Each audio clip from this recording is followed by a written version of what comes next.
If you're not training this part of your shoulder, your physique will always look flat. You want that full 3D shoulder look, but all you've got is a pair of dumbbells. Don't worry, I've got you covered. Most people forget something important. The shoulder isn't just one single muscle.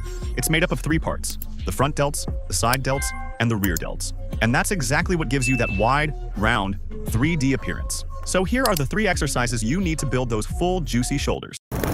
First, the dumbbell overhead press. Hold the dumbbells just outside shoulder width. Keep your elbows slightly in front of your body. Brace your core tight. Press the weights straight overhead without leaning forward.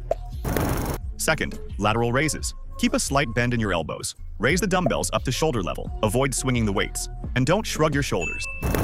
Third, the reverse fly.